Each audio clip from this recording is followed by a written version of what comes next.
তো আজকে হলো 23শে জুলাই, মানে বার্থডে সেলিব্রেশন যে করলাম কাল রাত্রে, আজকে হলো পরের দিন মঙ্গলবার। তো আজকে আছে মায়ের বাড়িতে নেমন্তন্ন, তো সেই জন্য রেডি শেডি হয়ে বেরিয়ে পড়েছি। প্রচণ্ড বাইরে গরম, একটা গুমোট বৃষ্টি হচ্ছিল, তা সত্ত্বেও যেন একটা পচা গরম লাগছে। তো দেখো কেমন লাগছে আমাকে। আর তোমাদের সবাইকে ওয়েলকাম আমার চ্যানেলে। যারা যারা ইউটিউব চ্যানেলটাকে এখনও সাবস্ক্রাইব করোনি, স্প্রিঙ্কেল প্রিয়াঙ্কাস লাইফস্টাইল চ্যানেলটাকে গিয়ে সাবস্ক্রাইব করে দিও, আর আমার ফেসবুক থেকে দেখে থাকলে ফলো করে দিও। তো চলো যাওয়া যাক আজকে নেমন্তন্ন খেতে।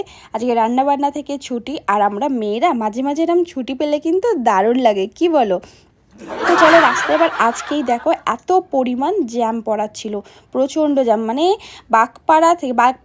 বেলগাছিয়া থেকে যে জ্যামটা ধরেছে সোজা কিন্তু ওই হাই রোডের পানি ট্যাঙ্কির আগে পর্যন্ত এই জ্যামটা ছিল।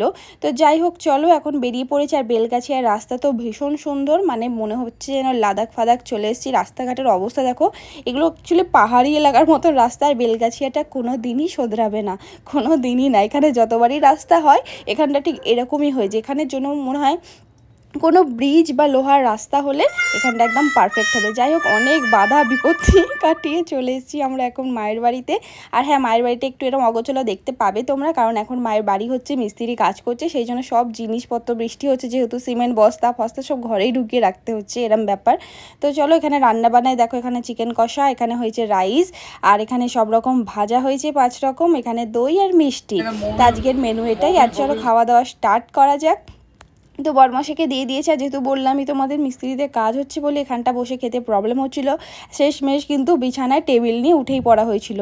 কারণ এই যে দেখো বসার প্রবলেম হচ্ছে, চতুর্দিকে এত জিনিস রাখা হয়ে গেছে। এখানে মা একটা চকলেট দিয়ে দিচ্ছে, আর ওম দেখে কান্না শুরু করে দিয়েছে, চকলেটটা ওর চাই।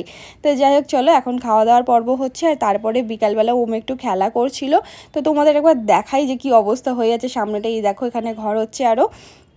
তো যাই হোক এবার বাড়ি যাওয়ার পালা। বাড়ি যাওয়ার জন্য বেরিয়ে পড়েছি, আবার চলে এসেছি সুন্দর লাদাখ থেকে। দেখতেই পাচ্ছ গাড্ডাগুলো কীরকম। বাড়ি চলে এসেছি। আর তারপর ওম একটা এরোপ্লেন কিনে রেখেছিলো, এরোপ্লেন না হেলিকপ্টার, যেটা নিয়ে ছাদে গেছিলো, সেটা ওড়াতে গিয়ে মানে ট্রায়াল দিতে গিয়ে একদম যে গেল আর এলো না। আর এই যে কান্না শুরু হলো, কান্না থামানোই গেল না, আবার নতুন একটা নিয়ে আসতে হলো। তো যাই হোক আজকের ব্লগটা কেমন লাগলো, ভালো লাগলে অবশ্যই লাইক কমেন্ট আর আমার চ্যানেলটাকে ফলো করে দিয়েছো। আজকের মতো টাটা, আবার আসছি নেক্সট কোনো ব্লগে।